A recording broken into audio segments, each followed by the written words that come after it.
Back on the Web Insurance Countdown to kick off our awards segment now for the season. Mike Miller, Doug Jenkins, along with me, Todd Walker, as we wrap up the regular season and move into the playoffs. And, of course, first things first, we do want to recognize the bald one. I was wondering if this, yes. That would be Doug, of course. He did win our... Bring the camera over here. Bring the camera over. There you go. My Ada pick There we didn't go. muscle me up into the mix? Not at all. Not at all. Okay. The Ada win did cost me a share of the title, actually the outright title in the Lima News season-long pick, so I lost both in one game. I'd just like to thank myself for putting in the hard work on these picks and getting the job done. Is it too late to make that Carmelo Anthony reference? It's too late. Nobody gets that anymore? No. Let's Todd go. finished, two right. back, and I was four No, back. I was Just a game back. Just a game back. One back. Really? In both. Ours and the news. I was going to get a Burger King crown and like wrap it in foil. That's too good for you. Yeah. Let's move along to our awards now. Let's start with Coach of the Year, and we've got nominees. The nominees are Ada's Mike Fell, Scott Paldy of Columbus Grove, Gary Spencer, Waynesfield, Mike Mock, Kenton, Elias Jason Carpenter, Todd Schulte, Delphos St. John's. Doug, your pick. After thinking it over, there's a lot of good choices out there. I really like what Jason Carpenter's doing at Elida, but I'm going to go with Scott Paldy because, again, I keep going back to the LCC Columbus Grove game that we broadcast here back in Week 4, and I would have never thought in a million years that Columbus Grove team was going to fight their way into the playoffs like they did. I think it would have been easy for that team to quit after they got manhandled by the T-Birds like they did. But Scott Paldy keeps the troops rallied. They get the big upset victory the very next week, I believe it was, and then they take it all the way to the playoffs. I think there's a lot to be said about that, and I'm picking Scott Paldy. All right. Mike, your Coach of the Year. A lot of great selections there, Todd. Many deserving. I'm going with Todd Schulte, Delphos St. John's. I think that's, for them, it was huge because they haven't won the MAC in quite some time. I want to say as far back as 01 since they've won their league. Surely they've had the expectations, and to a large degree, I think they've met expectations. You walk through that league and you run the table. They have 5 playoff teams they beat out of their 10 wins so far this season. At some point, you can't just assume St. John's is going to be good. They're doing something right, and Todd Schulte is the man. I'm going with Mike Fell of Ada. They lost Mitchell Fain, and obviously you got Heath Jackson to fall back on, quote-unquote, but the way that team kept its stride. And then last week, I mean, the coaching moves, everyone he made came up aces. They changed their defense, putting an extra guy in the box. He went with the onside.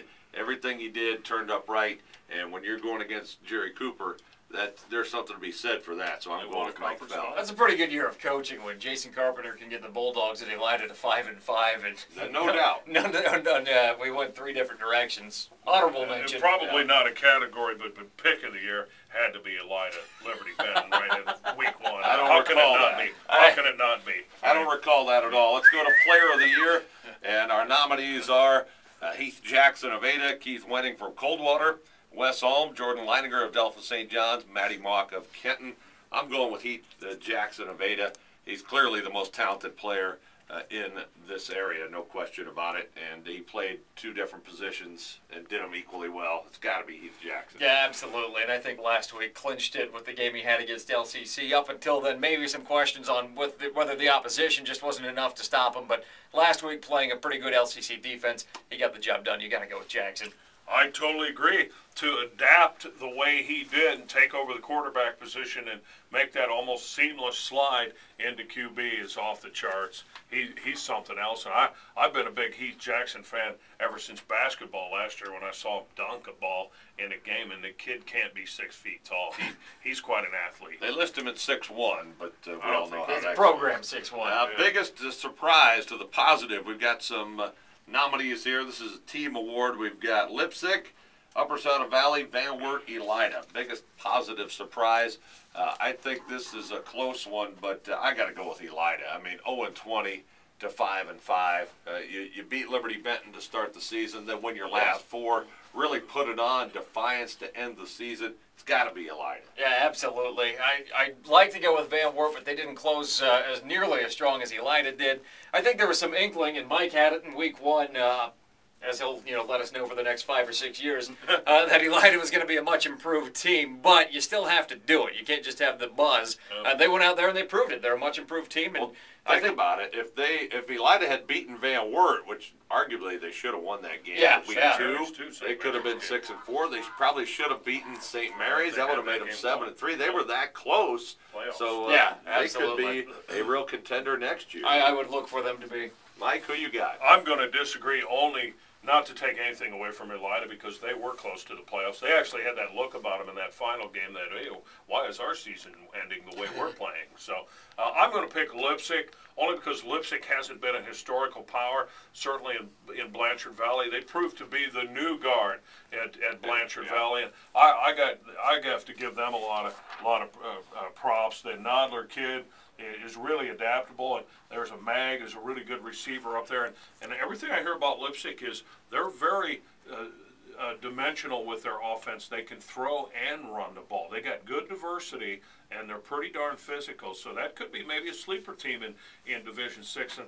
I'm just going to throw a prop out to Leipzig, because we haven't heard from them for a long time. An honorable mention to USV. I mean, 8 years ago their program was dead, and they were 6-4 this year, so that's always a good development to see a school resurrect a football program.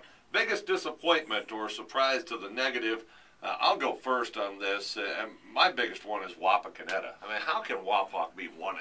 It's just, it continues to baffle me how a school that big can be that bad. I think we all know a change is coming.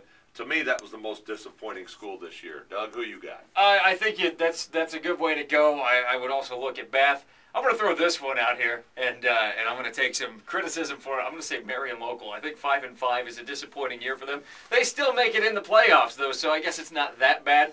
I guess it just doesn't suck to play in the MAC is the deal there. But 5-5, I think that's a disappointing season for Marion Local. Sure. It's certainly, it would be a great season for a Bath or Wapakoneta, but by Flyer standards, not what they were expecting coming into the year. Especially they were 3-0 and looking good. Yeah, and absolutely. Hit the buzzsaw and then lost to a couple teams you wouldn't expect. I think Wapakoneta is certainly disappointing in the context that you put it, Todd, with their numbers.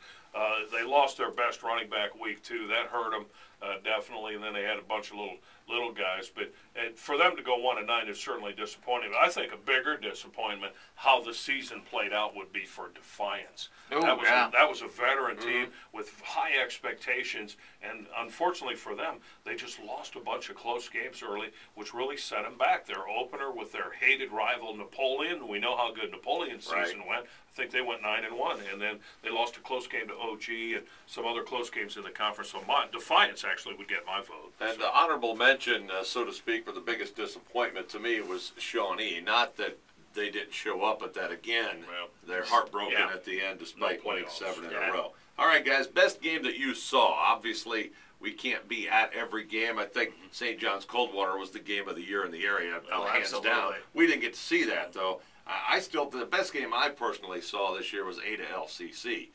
Doug, well, how about you? Yeah, I think that would have been a good one. I didn't get to see it. Obviously, I'm picking an OG game, and there were about 3 that really set up to be very good games. I would take the OG Defiance game. That was one of those close Defiance losses that you just talked about. And that was just a hard-hitting game. And just when it looked like OG had Defiance on the ropes, I've never seen a kid run the ball even harder. Aaron Swanson looked like he wanted to knock someone out when he was running with it. It was just a great physical matchup, and that's probably the best game I've seen. Michael? Best game for me would have been Wapakoneta St. Mary's. Great traditional rival, one of the best in the area. Wapak led through most of the game, and then St. Mary's hit a couple of big pass plays and then a couple of big runs for Putchell in the fourth quarter. They came from behind and beat Wapakoneta. But that was the most entertaining game that I saw through Wapakoneta's 1-9 season. All right, guys, got about a minute here. Dark horses for 2010. A dark horse, I'm going with Allen East. I think they're going to be better than a 3-win team next year. I'm thinking a winning season is going to happen for them and maybe NWC contention. I think that's a good picture. I'll go to the Western Buckeye League. I don't know if we can call Elida a dark horse anymore because I think they're right on everyone's radar. So I'm going to go with Van Wert. They've got a lot of that offense coming back, including the 2 main components in the backfield. They're going to be very good. Michael? I pick Elida because they do have a lot of their key guys back. And Van Wert's got numbers issues. They just don't have enough players. So I'll pick Elida. No doubt about it. 2010 will be interesting, and somebody will be a dark horse. Maybe one of our picks, maybe not.